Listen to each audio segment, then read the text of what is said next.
My name is Max Stein, and I love video games. I'm the Mega Buck. I really love video games. I'm Rafa Boy, and I love video games. Vinny here, and I love video games. And welcome to the Game Treasure Podcast, where we discuss treasured games of yesterday, today, and tomorrow. We are back again with another fantastic episode for you. Matt, nice shirt, buddy. Thank you very much. The last blockbuster came through my town. It was a traveling exhibit. Oh, you didn't have to go to Bend, Oregon, huh? No. They came to me. They Rad. bended to me out of those Oregoners. This week, we are celebrating Easter weekend with what else?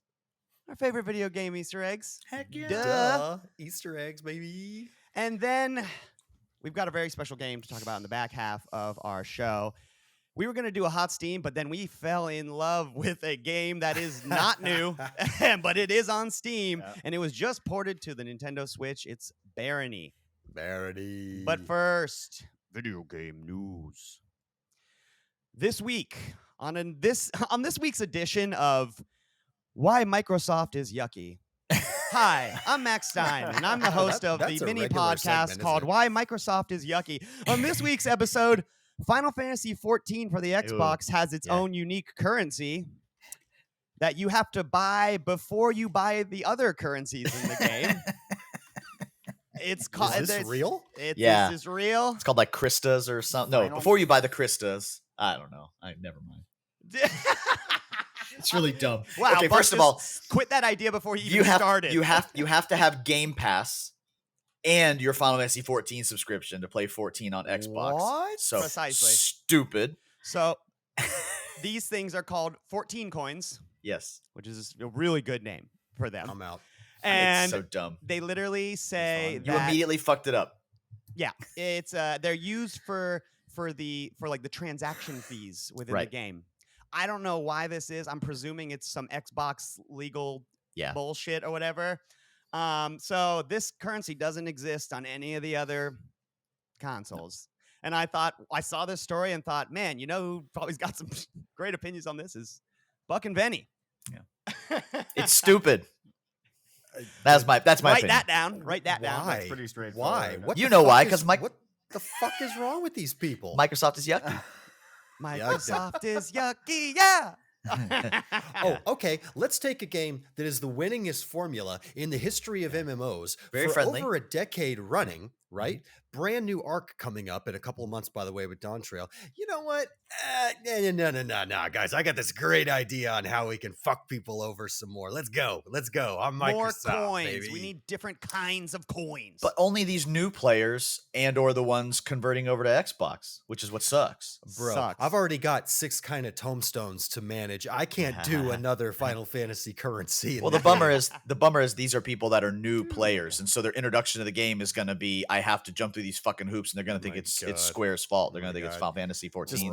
Just play it on PC. Just play it on PC. And I gotta say, like, you guys were harping on the name, and it really does look like it's first draft energy right there. Like that shit is like Yeah. in the development. They're like, What do we call 'em? We're gonna call them Final So Fantasy fucked. 14 coins. First, What should I'm we actually using call them? that. I don't know. You said it first. Let's go with that. I'm stealing that first Fuck it. draft Yeah. energy. 14 coins. First I don't draft fucking know. energy right there. I fucking That's enough time spent on yucky That's so Microsoft. funny. Yeah, all right, let's move on to our more Yeah. exciting story. Next up, we've got Max Payne 1 and 2 remakes announced on the way.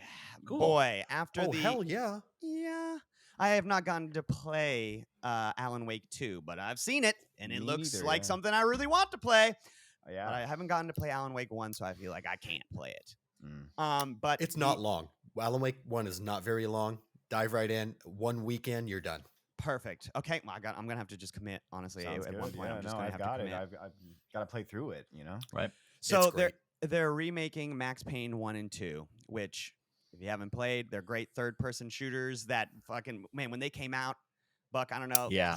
That was the diving and the bullet timing and Yeah. the dark, gritty atmosphere and the TVs playing shows independent. Like the whole thing has really scary vibes. And with I'm excited about this, dude. yeah, that dude. sounds pretty. I dope. never played them ever. Me neither. Mm. Yeah, no, I played. I played the first one a bit. Yeah, I saw a friend play it when I was a kid, Mhm. and honestly, it just like you could see it now too. When you look at other games from Remedy, you see like the DNA in there, like that Right. dark grittiness to it. Like the TVs you said, like in the background, that's such a like thing for them. You know, Alan Wake has them all over. Mhm. So does Control, I think. It does. Yes, yes, very much so. Wow, good stuff. And the gameplay and action style definitely bled over into like the entire generation Yeah, I'm of excited to play this. action shooters like that. Yeah, dude, I'm Yeah, excited. with the massive sales of Alan Wake 2, the biggest thing for me is that this game's probably gonna have a bunch of money behind it, because also Max Yeah, Payne is probably. kind of like a cult classic thing. So man, if they can make it as awesome as Mhm. they made Alan Wake 2, because from what I understand, the jump in quality from Alan Wake 1 to Alan Wake 2 is like whoa. Like 1 is like fine, and then Yeah, it's 2 a is like big crazy difference. good. Yeah. Yeah. Mm-hmm. So yeah, that would be tight. And then finally, I just wanted to touch on Ubisoft announced the future of NPCs, now dumber than ever. The Neo NPC is what they've titled this new. They say it's a prototype and a glimpse into the future of how we'll interact with games. Oh boy. It's just they're using ChatGPT to make NPC dialogue. They just don't want to work to make games Okay. anymore, and they're like, Skyrim did it. Skyrim Fascinating. did it. There's a Skyrim mod that does this in There's a VR, mod, yeah. and it is fucking cool. Yeah. really? It's very Yeah, funny. Mac, It's I very thought you funny, might yeah. like to know that, Mr. Skyrim. I Wow. listened to your money flex Yeah. from last week. I knew we'd have one sucker who bought Skyrim many times. Got him. Yeah. I didn't Got know him. that, and it really runs fine. The mod doesn't. They don't It's sound so- stupid and say dumb You know, shit. it's from what It I've sounds seen. crazy, but it's great.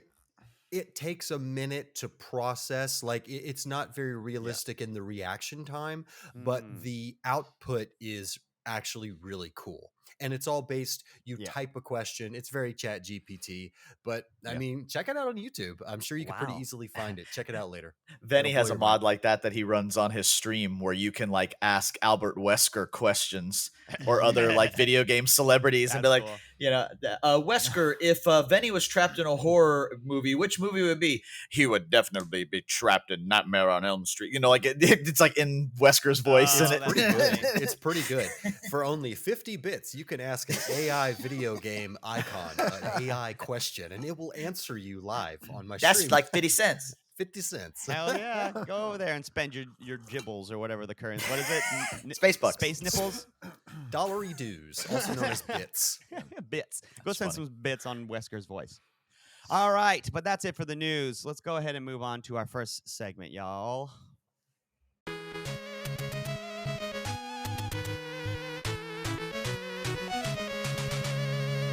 Okay, all right. For the first segment today, we said it earlier, we're covering a, dare I say, staple of video games, the video game Easter egg. If you're listening to this and you're not an avid gamer, I guess, what I would like to do now is get some history on the world's first video game Easter egg from our in-game historian, the Megabuck.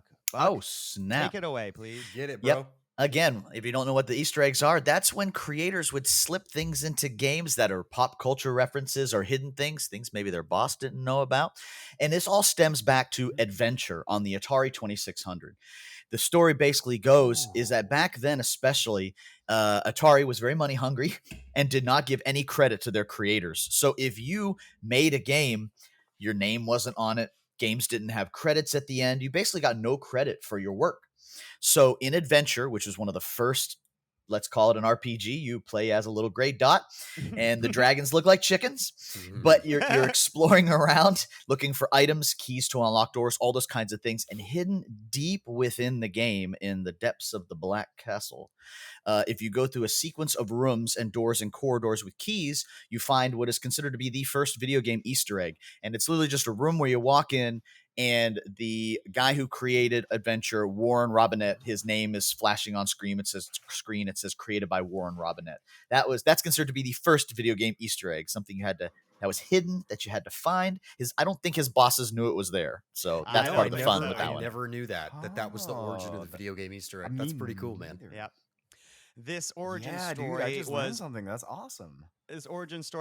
quasi popularized in the book and the subsequent film Ready Player One. Ready Player One. Yeah, that's right. Big, huge plot point of Oh. that book and film. Most of that book is video game Easter eggs. That was part of the fun. Oh yeah. Yes. Oh yeah. Yeah. But man, so ever since that moment, creators have been taking it upon themselves to slip moments into video games, like Buck said, that are secret. Usually they involve you maybe breaking the rules of the game or going to an area that you're not supposed to be in or something like this. And they have persisted. They're still to this day, video game makers will put Easter eggs in their video games. So we're going to go around and we are going to list some of our favorite video game Easter eggs. I will go first. This one is really, really cool. The Last of Us Part 2. Now, podcasts. There is a very, very, very, very, very popular true crime podcast called Last Podcast on the Left. Henry Zabrowski, Marcus Parks, and Ben Kissel were the original hosts of this show. It's 10, 12 years running. Really, really hugely popular. In The Last of Us Part 2, there is a nursery room towards the beginning of the game, I believe before Joel dies, and there's graffiti on the Spoilers. there's graffiti Ooh, on the yay, that's a wall. big one. There is graffiti on the wall that is the sign off for the Last Podcast crew, which is "Hail yourself, hail me." So if you go there, I'll pop footage of it over this, obviously, of course, but cool. just very, very specific, right next to one another. One of those things where I seriously doubt that the bosses requested they put in the sign off from the Last Podcast on the left onto the wall. This creator probably just took it upon themselves while designing this level to say, I'm going to slip a little Easter egg in there. Really, really cool. Now I would like to talk about one of my favorite games of all time and the Easter eggs there within. Castlevania Symphony of the Night. Ooh. Huge explosions. Man, Top this is three one of ever. the fucking best games of all time. Amen. For those of you who don't know, it's a PlayStation 1 Metroidvania where you play as Dracula's son. Alucard. It's got a fucking full-blown like music soundtrack because we're talking PlayStation, so we're not beeping and booping anymore. Castlevania's now got a guitar in it, and it's fucking amazing. Yeah. And you're playing as the fastest, smoothest, most badass protagonist Yeah. to any Castlevania to date, Alucard. In the PlayStation era, there were a lot of PlayStation games that you could take out of your PlayStation and put in your CD player because the PlayStation, those discs are CDs. And if you put Castlevania Symphony of the Night in your CD player and skip to track 2, there's a secret hidden message from Alucard. From Alucard himself. Who gives you, and I'll probably try to slip that in here. As you can see, this is a PlayStation Black Disc. Cut number 1 contains computer data, so please don't play it. But you probably won't listen to me anyway, will you?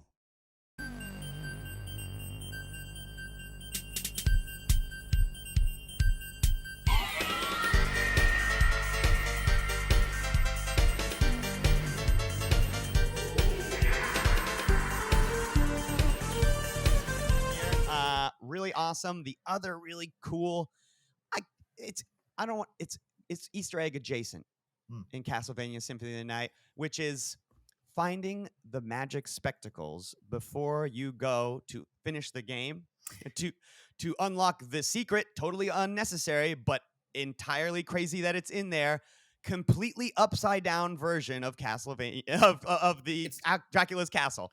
It's the true ending. It's the real oh ending. yes, it's the true ending. So there is a evil wizard Wow, who you believe to be the main antagonist of the game because you get to this boss fight, and if you beat him, the game will just end.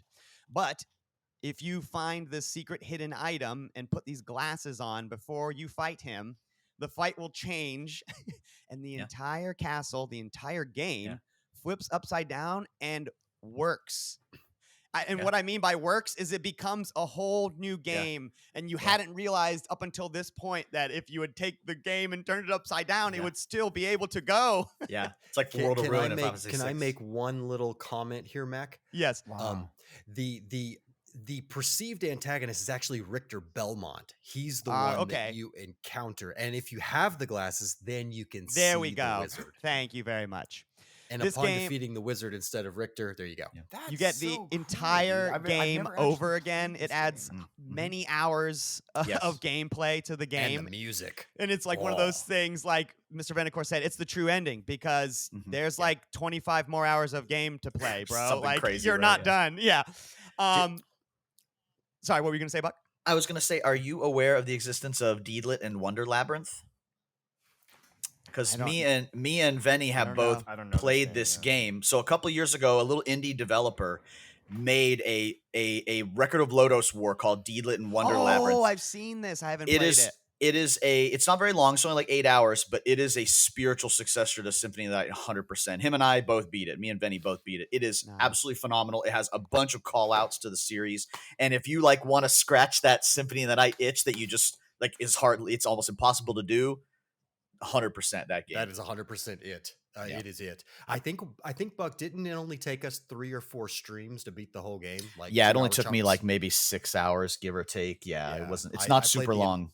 I played the entire thing on Twitch live, and I think it only took us 3 or 4 sessions to beat the entire thing from Good start to finish. You get all the character call outs from the Record of Lodos War anime, and it is absolutely like to the letter a Symphony of the Night gameplay. For someone who experience. loves it as much as you do, you should check it out. And speaking of Symphony of the Night, before we move on, Buck gave me this wonderful sheet of magnets, which are these Symphony of the Night little magnet set, which I'm excited to stick on my my game room fridge. The and funny computer. story behind those is sometimes we buy fun little extras to put into our retro boxes.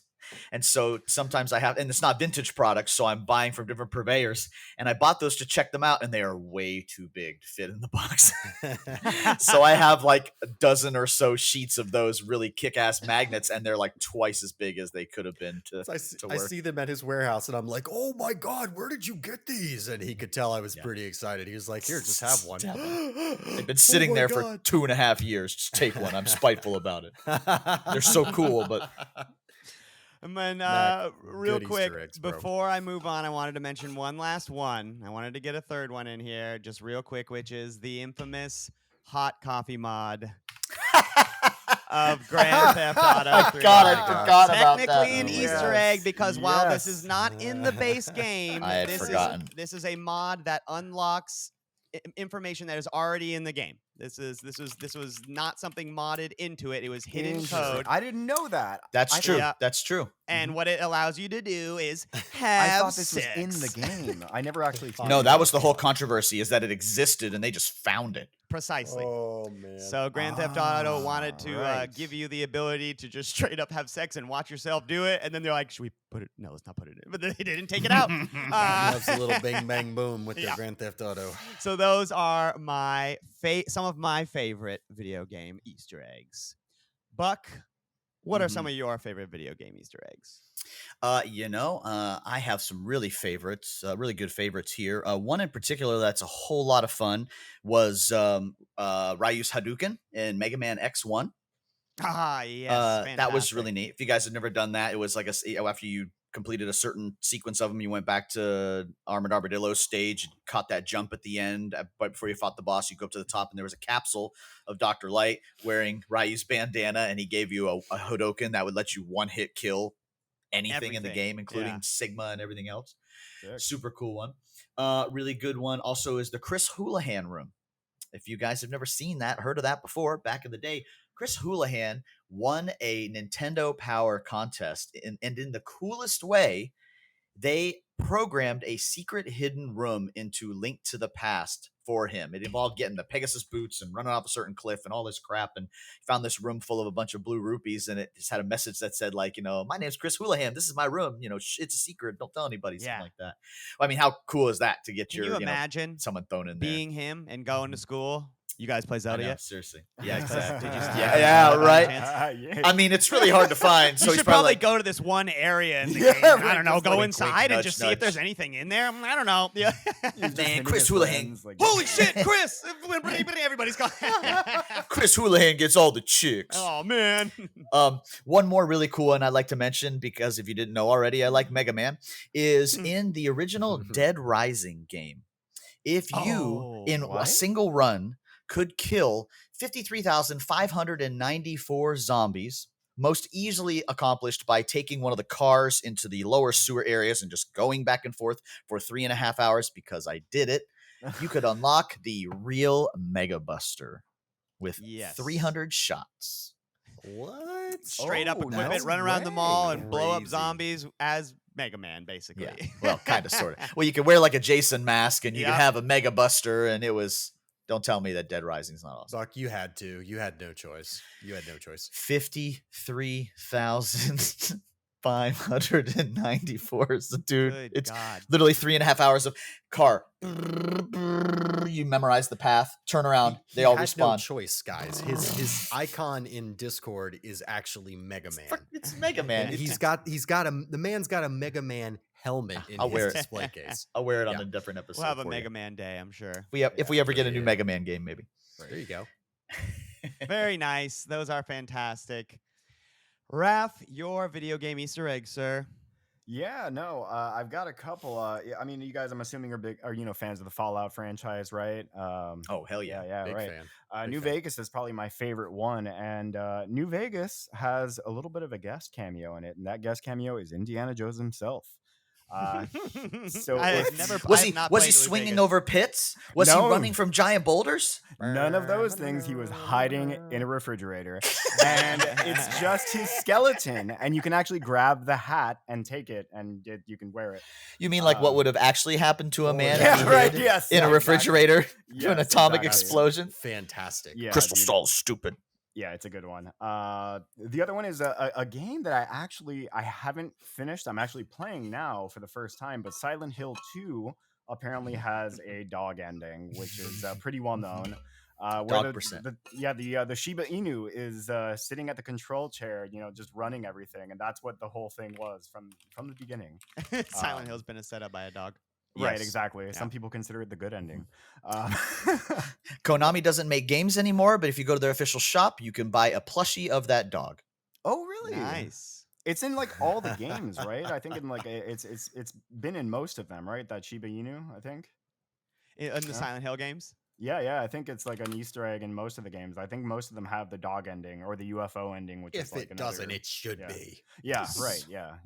So stupid. I that's think very Mira stupid. is the name of the dog. It's stupid, but it's Mira. great. Yeah. Well, All right. my next one, I have one more I Yes. want to throw in there, and it's from Metal Gear Solid 3. Yes.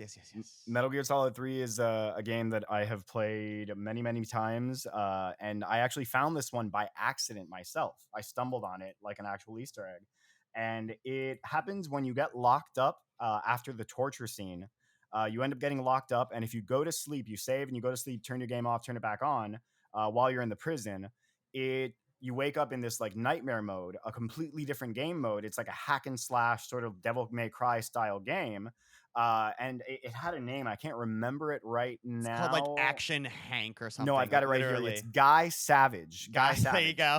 And it was apparently originally a game that they were planning on making. Yep. Mhm. And they never released it. It got scrapped, but it's a whole game mode, and it scared the shit out of me because I was in high school. I, played this, saved it, went to school, whatever. Later on that night, went to go play it, and it's not, it's dark. I'm in my room, and that happened, and I was terrified. You're like, it's the wrong game. What Yeah, happened? right. I was like, what's going on? Have you ever played Eternal Darkness for the GameCube?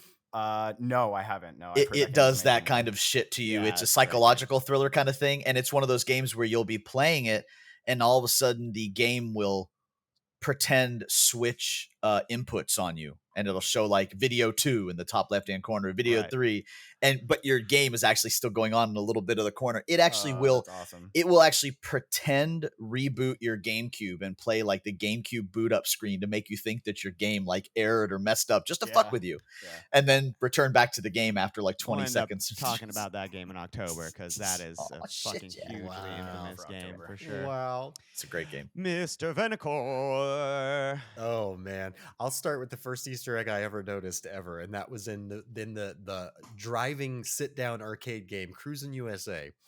There's a couple. I don't of know this doozies. one. Yeah. There's a couple of doozies. Pan your camera. Yeah. So, Cruis'n, yeah. Cruis'n USA. Wow. Yeah. You guys know me. You guys know me. I'm an arcade collector, and Vinny told me at one point, finally, like, I really want to get a Cruis'n USA. That was my favorite game growing up as a kid. And I'm like, don't take this away from me. I will help you, my friend. That's And awesome. we tracked him down one. Yeah, and so in Cruis'n USA, there's a mode where you can cruise the USA. So all the way from How did you not know that was going to That was elicit a fucking laugh? amazing. Come on. In Silent Hill, the hills are all silent. got him. But There's also the stroll Russia mode, and it's not good. It's not fun. Yeah. So there, but if you put your quarter in, you can pick whatever stage you So want. funny. But there's a special mode called Cruise the USA. Yes. And if you cruise the USA, there is a exclusive first level and exclusive last level that you can only access in the Cruise the USA mode. In the very first level, which is like a Golden Gate Bridge or San Francisco or something like that, there is a billboard for Corn Pops cereal on the Ooh. side of the road. Gotta Gotta have my pops. Oh, Jinx. man. Exactly. And just like you never expect it. If you don't know what you're seeing, it's just like, wait, what? And That's really there's funny. a couple more in the final level because it's made by it was made by Midway, but the idea is Japanese person's perception of America. In Washington D.C., the last level, there is a tunnel that is on the inside lined with dollar bills. Like that is the inside of the tunnel. And if you beat Cruis'n USA, you got to think of the year it came out. I think it was 1995. Wow. If you beat Cruis'n USA, you unlock a special message from the President of the United States. And the camera I hope he pans- says thanks for cruising the USA. Oh, Oh, man. No, it I gets know. better. Oh, man. A special I'm ready. message from the President of the United States, and it pans the camera from the White House lawn to the roof of the White House, and there is a full barnyard yeehaw scene of Bill Clinton in a hot tub with Hillary on one arm and some random chick on the other arm in We know who bikinis. it is. And Bill That's Clinton magic. goes, "Cruise the USA." Yeehaw. Y'all come back now, you hear? What? And there's Yeehaw. there's cows, you got chickens, you got cows mooing. There's a Secret Service guy with his hand, and he's like, "Y'all come back now, you hear?" And that's the ending of the game. And they're like, that's what America's like. Oh That's my what Bill gosh. Clinton is like, I assume. They're like, That's what happens when there's Japanese developers. In the Japanese version of Mario Kart, there are fake Marlboro advertisements. Back then, during like Formula One and such, Yeah. Marlboro was Oh, big. wow. And I posted you guys a picture there. It's called Mario Row, and it's the Marlboro logo, but upside down. yeah. And they took it out for the American version. I got two little quick ones for Yes, you, and then we can please. wrap up Easter eggs. The notorious cow level from Diablo 2.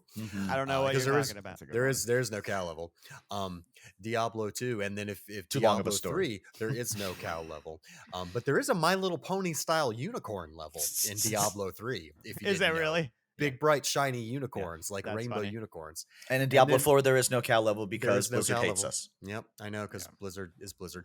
And then to wrap us up here, we have one of probably my number one favorite Easter egg of all time because it's so damn memorable. If you played Metal Gear Solid Part 1, you remember fighting Psycho Mantis. back in the Hey, day. I was hoping somebody would say it. And Man, I that's will a good never one. forget fighting Psycho Mantis, the cinematic, and he goes, "You like Castlevania, don't you? Oh, You do not Yes. save often. You are quite reckless." So Psycho Mantis would notoriously read your memory card. He would hack your memory card right Mhm. before the fight, and if he saw other saves that were Konami games, he Right. would comment on them before the Psycho Mantis fight. Great. Best Easter egg in my opinion, like for the time and possibly ever.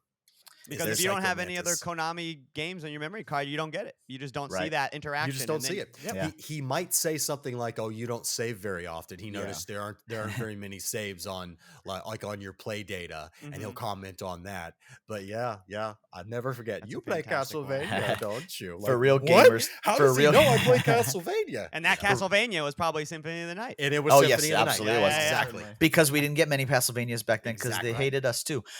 There's a really fun meme amongst the the real gamers that says you can't show me an image of your PlayStation and I'll know what game you're playing, and it's your memory card in slot 2 with your controller plugged in the slot Beautiful. 1. Beautiful. Ah, nice. Because Psycho Mantis would read your mind. If you didn't, that you had to move your controller over to port 2. That's the only Otherwise, way he you would could play. predict your every move. That's right. Boy, yeah, we could even talk about the freaking Easter egg with the code being on the back of the disc. Didn't know Yeah. if you saw that's Yeah, the borderline codec adjacent. code. Oh man. Ooh, man, what a great. That was some good shit. Like I that love was you. TV on this. Yeah. Yeah, what a time to be alive. That They was called the a good time. Nintendo Power Generation. Right. Let's move Hell yeah. on to our last segment here. All right, guys, listen. Yeah. We were going to do a hot steam, but then we accidentally fell in love with a game that kicks a ton of ass. Yeah. This game. Thanks, Raph. Yeah, Yeah, thank I'm you. so Raph happy had about mentioned this this. game in a previous episode of the podcast. It's on Steam, but it actually just got ported over to Switch, which Last was year, just last brought year. to my attention Yeah. last year.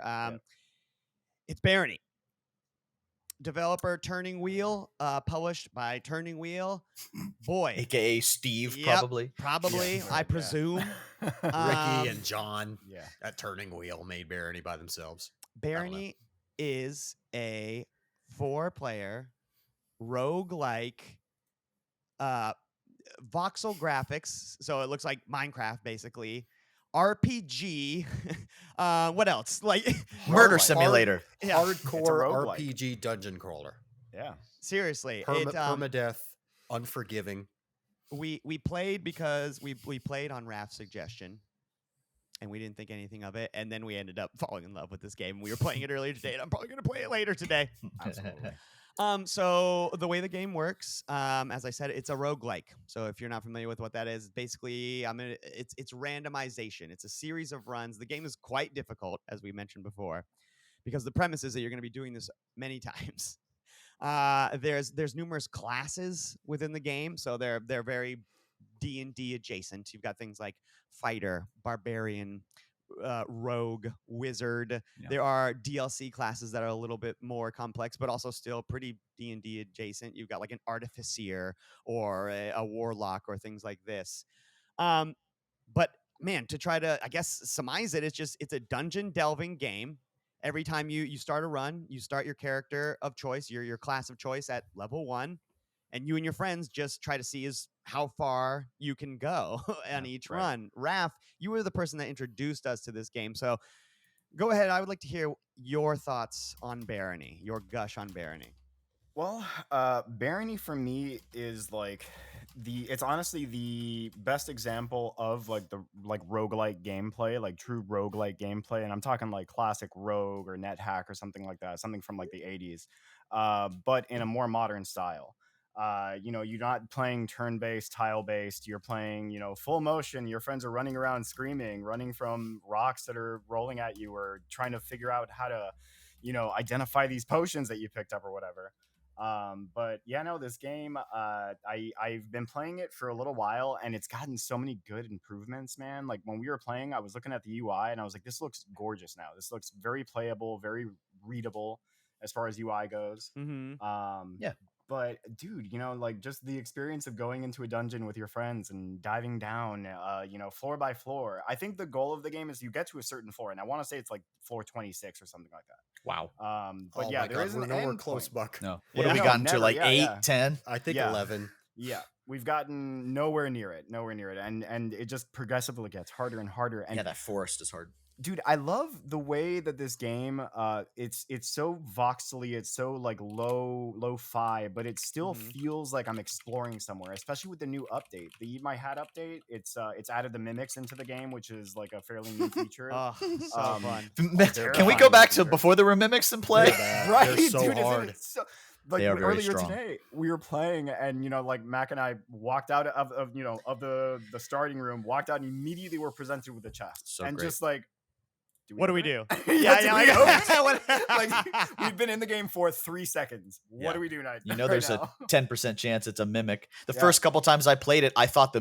Minotaur was a permanent mechanic because Mhm. like 5 out of 6 levels, I got a Minotaur who comes to hunt you down, and very quickly you have to speed run through that floor. Yeah, the Minotaur, if you've never played the game, it shows up at the beginning of the level with a symbol that just flashes on your screen, letting you know the Minotaur is about to be active, and then you have about 5 minutes to get out of that floor. And he will but it just doesn't find give you a and timer. insta-murder you. Yeah, No, it he will, doesn't. Yeah, it doesn't No, give you you a just timer. have to.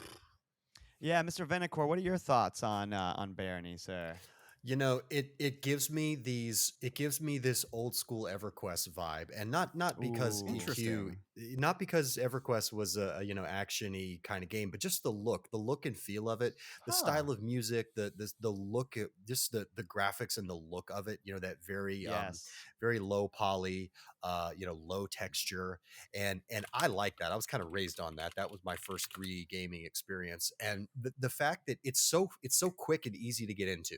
Mhm. That's the barrier of entry to playing RPG dungeon crawlers with your friends, especially MMOs. There's a high barrier to entry. There's a large amount of time sometimes that you have to invest before you can even get with your friends and do a dungeon and hang out and just do a run. The cool Mhm. thing about Barony, in my opinion, I'm a big Final Fantasy 14 player. You know, I have Mhm. all the jobs leveled up, blah, blah, blah. So, I can do whatever. But with Barony, you literally get on, you get your group in the lobby, you all pick your class, you hit ready, and you go. And you've got Mhm. this whole Yeah. run, and everybody's got their specializations and what they're good at. Oh, Buck, look, here's a brass knuckle. You're the monk. This is for you. Mhm. Oh, hey, Vinny, I found this healing spell book. This is for, sharing loot and stuff like Mhm. that. It's got that very much group dungeon crawl, Yeah. traditional Agreed. D&D feel about it. Yeah. And it's just so much fun. And the cool part about it, one of the things I liked the most the other night when we were playing it for the first time, is when you die, it's permanent death. Your character is dead. You got to start over from level 1, but it didn't matter. And it didn't feel like you were upset. I was never upset about dying or losing a character or, Mhm. I'm level 9. Now I got to go back to level 1. I can't cast that spell anymore. No, you didn't care. You just go again. And that's part of the fun because it's going to be different this time. Yes. I had never considered that, but it really does feel like BX D&D, like basic Yep. expert, like that classic D&D. I never thought about it about Yep. it like that. Buck, how about yourself? How'd you enjoy Can't wait to play Barony? more. Can't wait to Yes, play more. stacked on top of what Venny said, that's exactly why I enjoy it. If for you kids that are not real D&D players, Mhm. combat is not everything. Yeah. Right. Being having good prowess in combat, you got to have somebody. You got to have a tank or a fighter or someone who can deal out damage, all that kind of stuff too. But where I think this game shines is like Mac picked up the Wanderer class. And the Wanderer's special ability is starting out with things like he can see the map, he knows where the exit is, and he can see the monsters on the map in little radar dot form. Yeah. Information is Invaluable. a Huge. weapon, Yeah. man. It's a weapon. I've been playing as the merchant a lot. I like that because this game absolutely loves to dole out unidentified items, 75% of which are cursed. Yeah, could you explain would you mind explaining the Sure. appraisal system and how the Yeah. merchant works with that too? And Yeah. So basically, just like in real D&D, if an item has some type of magical element to it, you don't know. If you ask your wizard, no matter what level he is, he might be able to say, "Oh, yes, this is emanating a magic aura," or it might be this. In Barony, it'll just say, "Yeah, it's a sword, unidentified." Yeah. And so you have to then level up, progress through the game, pick up more items, identify more items to get better, just like any other skill-based game like that, where you raise the skill, like Skyrim, where you raise the skill by using the Yes. skill. Mhm. Merchants start with a much higher whatever the stat is that affects identification. Right.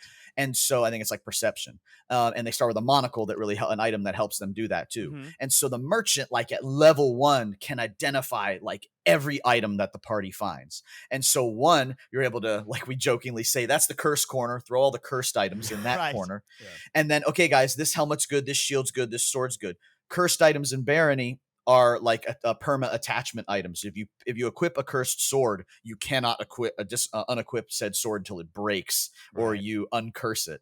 And so you end up with a good amount of items, but you're afraid you don't know what their benefit is, and you're afraid to equip a lot of them. Right. And so we've almost found this fun meta where we have like someone who can fight or tank, 1 or 2 versatility classes, a healer, and that feels like real D&D to me. Yeah. I It would say really- I would like a bard. There's no bard in this game. Yeah. I have think a the bard? That would jester. be I think pretty the cool. jester might. Oh, be okay. kinda I haven't cool, tried yeah. him. I think that's Yeah. right. I actually think, Yeah. I think Raph's got a point. I think we Man. can do some Try sort of him out. inspiration with it. Yeah. I'm gonna have Yeah. to try him out.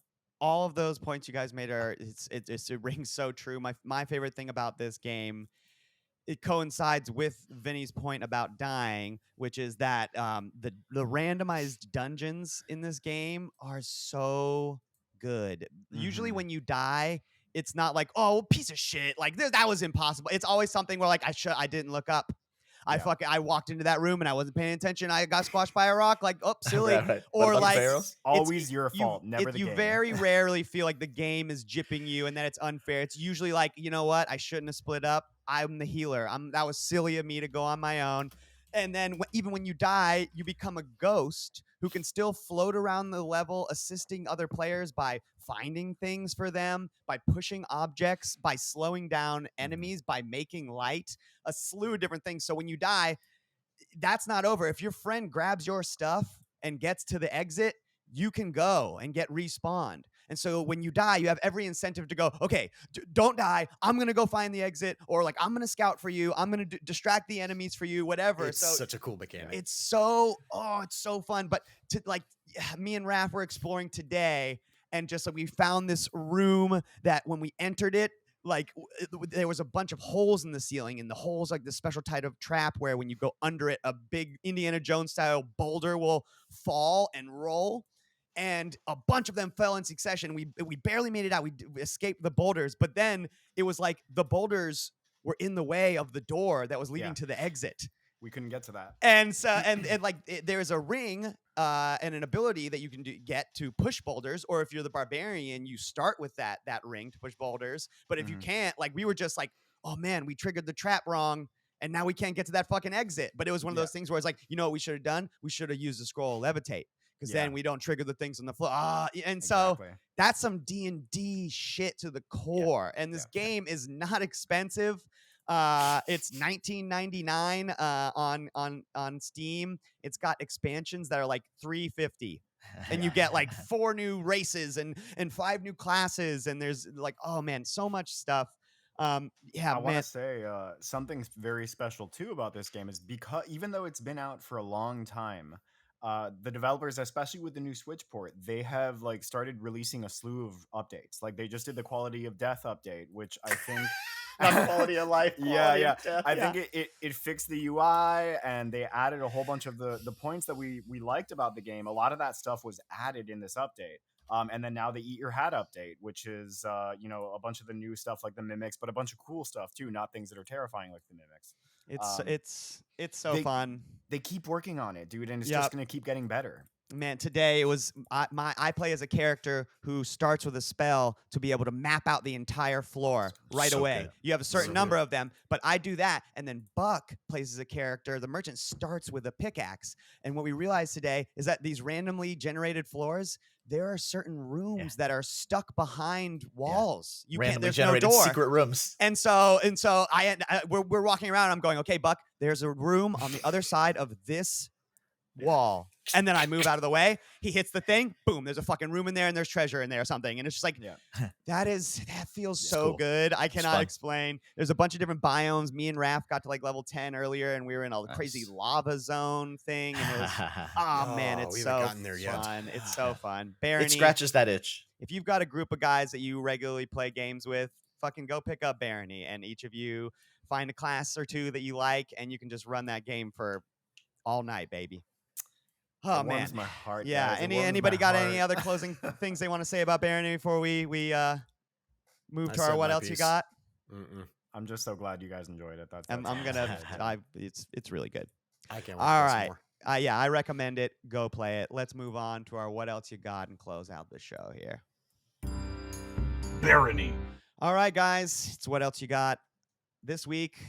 Buck, we had talked about this before the show, so I hope I'm not stealing yours. But I watched X-Men 97. Holy shit, it's good. X-Men 97 is the show that's on Disney Channel, or Disney Channel, the Disney Plus, Disney Disney Plus, Channel. Ellie, a Disney Channel. It's Bub. So it is a love letter to the 97 Oh my gosh. Fox X-Men cartoon. Yeah. It's really good Picks so up where it left far. off. It's really good. It picks up right after X-Men 97 series ended. Charles Kinda, sorta. Xavier has been killed, and the X-Men are trying to pick up the pieces. So now Cyclops is in charge. Which we all know is trouble. My favorite thing about this show so Raph, you're gonna far love it. is that Cyclops is fucking awesome. Yeah. They have yeah, he is. finally Yeah. taken Yeah. the X-Men Hell with yeah, one he of the is. coolest Yeah. designs. It's true, That, dude. you know what I mean? Who has always been depicted as like a douchebag or like a fucking like a stick in the mud. No, he's And He a still kind now- of is He character-wise, still but kind he's a of great is, character. fighting though. prowess. but Yeah. then when he fight, you go you go, oh, that's why Yeah. he's the leader. Don't fuck with him. Yeah, so this show, the art style is trying to be reminiscent of the 97 series. So first of all, there's no costume changes. Right. Everybody looks exactly like how they're supposed to. Yep. Secondly, it Oh. appears to be computer animated, but then they put that filter on it to make it Yeah. look like it's hand drawn. Right. And the first episode is just like they're fighting a master mold, basically. Like Yeah. already, like they're climbing to the top of the heights of things they need to kick the asses of, and they make Cyclops do some John Wick gun fu shit So good. with his fight scene where he's Yeah. punching people and then kicking them and then turning and zapping their toe and then turning to this other guy and then kicking him and then zapping him from like point blank range. And it literally is John Wick. At one point, he points his laser at the ground, sprays it to push himself across the floor so he can do this crazy diving sweep thing. Then On another guy, yeah. Later in that episode, they're in the Thunderbird, their plane, Blackbird. the Blackbird, and they get attacked by a bunch of Sentinels. The plane blows up. All the flying characters catch everybody except for Cyclops, Who then and goes into a power dive. He's got like a look on his face, like I got it. And then, like Buck said, he dives down, and you're going, "What the fuck is Cyclops?" Yeah, And he's crazy. He goes on the radio and goes, "I'll see you guys at the ground." And then the clouds open up in this crazy Sakuga expensive ass animation where he fucking just like kamehamehas the Giant optic floor blast. and just does a giant Oh laser my beam at the God, floor I gotta so check this out. hard that it slows him down, and then he So the lands and the smoke superhero clears lands. and he's just Yeah. standing there like a badass and says, "X-Men to me." Yes. And I was Dude, just it's like, so- yup, I need to see yup, this. I it's need to really see good. this. You It's re- really dude, you good. really do. Ooh, I got The- goosebumps. Mac is only, and again, I won't spoiler it for That's you. Mac's episode only, 1. That's I got episode 1. goosebumps. Only the first 2 episodes are out. I've watched both, and I will say that these 2 episodes of X-Men, if it continues this way, dear God, these 2 episodes of X-Men are already better than any of the X-Men movies that they've made. Seriously, dude. I mean, hands down. Hands It's down. really fucking good. The writing is good. There's moments where like characters say things and you're like, that's good writing. That was pretty good. That was They're fighting a bunch of Sentinels, and then fucking Cyclops goes to the radio, goes, "Storm, give him the weather report." And then it cuts to the Sentinels, and they go, "Omega level threat detected," and it just, like goosebumps. And then Yeah. Storm uses Damn. lightning to turn Yeah. a bunch of sand into glass, and then yeah. makes a tornado of glass Yeah. attack the Sentinels. them up. It was like Buck said earlier. They do stuff where you go, this is something they figured out in the danger room. This is Right. like, it's not just a bespoke part of their power. This is like a creative way that Yeah. they said, if I do this with my power, I can do some crazy ass shit. Yeah, in the original show, it was still good, but it was more, the combat was much more just, fighting, use their powers kind of thing, Yeah. right? Yeah. This is much more, if you like and read the comics, you appreciate the Synergy. fact that that's where the comics Yeah. always go deeper. People learn, the mutants would learn how to use their powers to different extents. Yeah. Mm. Yeah. Incredible. Go watch it. All right. We got to go next Buck, what else you got for us this week? Is this your Easter egg? Was this your Easter egg? Right, yeah, here? I was making a reference Right to here? your shirt. With that, Oh, nice. or was this your Easter egg?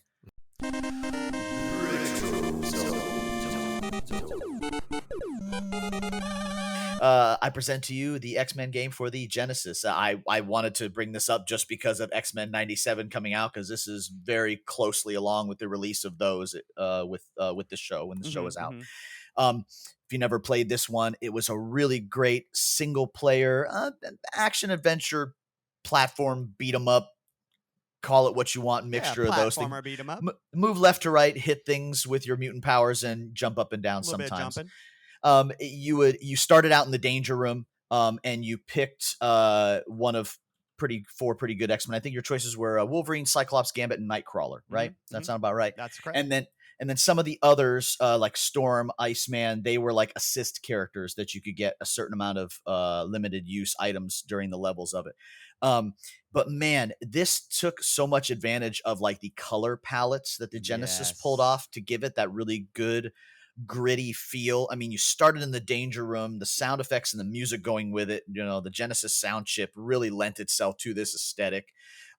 You'd pick levels inside of there, and you'd go to like the freaking rainforest. Yeah. Oh, what's New Genova? Genova is Not that what it is? not Genosha, but the other the area The outside of that. Wildlands. Is that what it is? Yeah, the Wildlands. With like Sauron and shit, Yeah, right? yeah, You started like in those areas. You'd end up in like the Bishop's post-apocalyptic future with the really scary ass sentinels and whatnot. It was a very difficult game, actually. Go figure. Yeah, but man, the way that the mutant powers worked. I mean, if you didn't just start this game by picking Wolverine and then going with his claws for 10 minutes in the danger room, retracting, pulling his claws, because it was so satisfying. Yeah. And Gambit being able to charge cards and throw them, Cyclops obviously, all that, the way that all played out. But it was a pretty decent little brawler too. It was just a little bit difficult, but some of the bosses and cameos, and I remember fighting Juggernaut and Sabretooth and some of the others in that too. There were some tough ones. Archangel was another one of the cameo characters you could call in to fly in, and it was his Apocalypse version, so you could shoot the belated feathers and shit. Can't get the arcade at home. Second best thing, get that Sega Genesis X-Men game. I got the arcade at home too. Well, there's that. Yeah.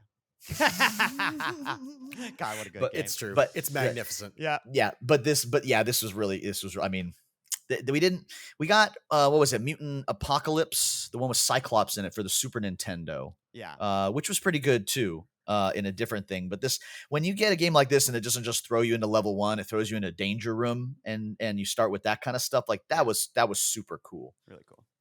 Go to retrogametreasure.com and get your copy today. Vinicor, what else you got for us this week? We'll skip into you. I was making highlight clips for you for Barony. I know I'm gonna get some heat for this. I don't care. PlayStation Portal, baby. Nice, yo. No, I think it's cool. I'm pretty stoked about this thing. Okay, all right. A Steam Deck, it is not. It has no hardware. You cannot load games on this thing and take it, on a trip or something like that. This item, it is basically a full functioning DualSense controller with all the bells and whistles, with a giant screen in the middle of it. Wow. Sexy screen. A very sexy screen. Yeah, actually. It fills a very, very specific need. It's a streaming device. It allows you to stream over Wi-Fi right from your PS5 to here. It gives you the ability to be somewhere, anywhere in your house, and play your PlayStation with full functionality, which for me solves I was gonna say, just say it. Yeah, for me it solves a very specific thing. My wife and I, we like to do our own things sometimes, and my games are in here, and she likes to watch TV. And I remember back before we had kids, we'd sit on the couch and basically we'd take turns. I'd play games a little while, she would have TV for a little while, and we were together a lot more. Yeah. And this will allow me to hang out and do what I want to do and be near her, and she gets to do what she wants to do, in our downtime, and it'll be nice. I'm pretty And you can stoked play about it. Yakuza while you poop. Exactly. Yeah. See, I can already do He gets it. He gets it. It fills a very specific need. Why are you singing in the bathroom? Shut up! I'm doing karaoke. Dame, Dame, If the PlayStation Portal fills one very specific niche that you would think would be a minority, but that's a majority, and that is working dads whose wives require them to spend time with them on the couch. Yep. You can't get them. They're sold out. You can't find them anywhere. Wow. And everybody picked on them for doing it and thought it was a stupid idea and that it wouldn't sell. They were And wrong. there we are. Yep. They're Wow. sold out. I The had to get screen one is secondhand. beautiful. It's Yes. true. It looks really Yeah, good. it's Like, that looks and really really nice. and it's that dual sense controller technology that they're also selling you on because The that the battery life. controller it's the selling point of the PlayStation. The battery life is Yeah. massive. It's Oh, like is got a it really? minimum- It's just a streaming minimum. device thing. It's like it's a 7-hour to 8-hour battery life. Oh, Awesome. that's Yeah. nice. But the same thing happens with the Steam Deck when you're just streaming it when it's doing no Sure. computing power. This is Good true. point. I Yeah. played Final Fantasy VII Rebirth for like an hour and a half last night streaming via the Steam Deck. I still had 90% of my battery left Nice. after like Wow. an hour and a half. Wow. Yeah, But man. but that very specific niche is like I have enough money to have a PS5, Mhm. and I can afford the Portal there too. I don't have the time to go do dedicated Yeah. game time. It's an adult problem that requires adult solution. And It is very much an adult problem, and for you. the thing is, Steam Deck was on my radar. There were a couple things though. I don't have a big Steam library, and the Steam library I do have are the multiplayer games that I want to be geared up with my Yeah. headset, microphone at my desk playing with my friends. Yep. Those games are not something I want to do handheld. No. So Mhm. for me, it made a little more sense to keep my multiplayer and PC stuff on the PC and just, be able to play Yakuza or Final Fantasy or something, that I could just pick up and go. I want to play Ghost of Tsushima. I've wanted to play that for a while. That's a perfect thing, single player adventure to have on the Portal. So That's right. it's going to be good. I'm stoked. Hell yeah. Congratulations, man. Thanks, man. All right, Raph, what else you got for us this week, sir?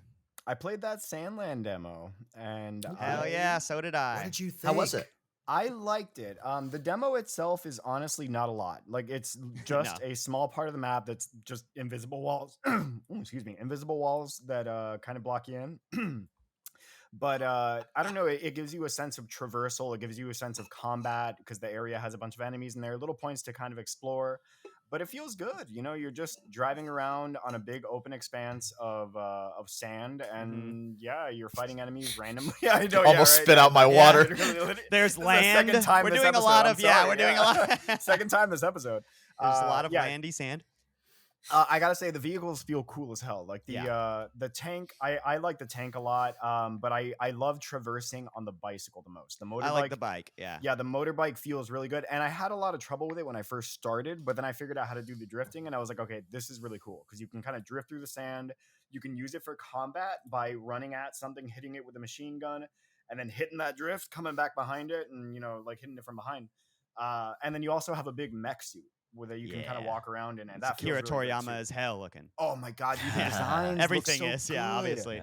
That's the other thing. The game looks really good. That's what Like, it I was looks gonna really say. pretty. You know me. I'm always fucking a stickler for good looking weird shit. But that game, the animation of the main character walking, Yeah, he's got these very big floppy like shoes, and like whenever he walks, his fucking he walks like an anime character. So it's like his he kicks his foot like all the way up to his chest, basically, when he's like doing these big like cartoony steps.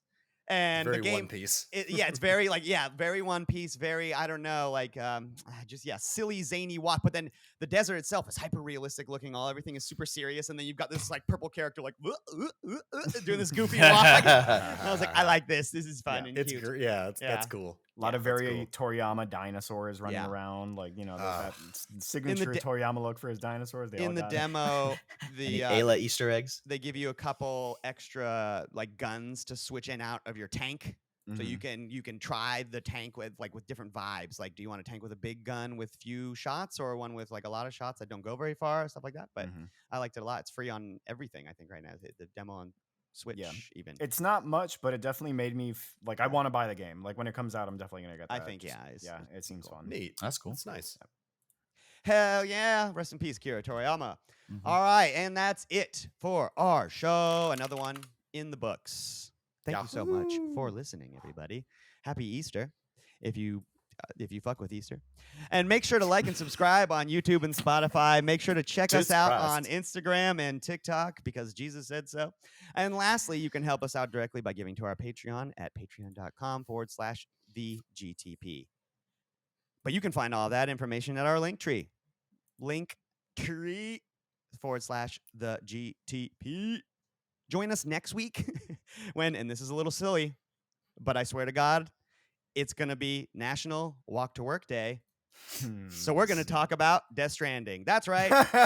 The Steam sale happened, and the director's cut of Death Oh. Stranding was $19.99, so I bought it. And guess what? Next week is Mac, National Walk to Work Day, so we're I'll fucking play talking Death about Stranding. it. I'll play Death Stranding this Is it week. an old game? Yeah. Well, guess what? We didn't have a fucking show when that game was out, okay? So we're talking about it now.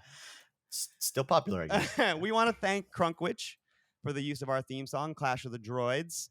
And before our little plug here, I want to toss it to the Megabuck because he's got some excellent information he wants to share.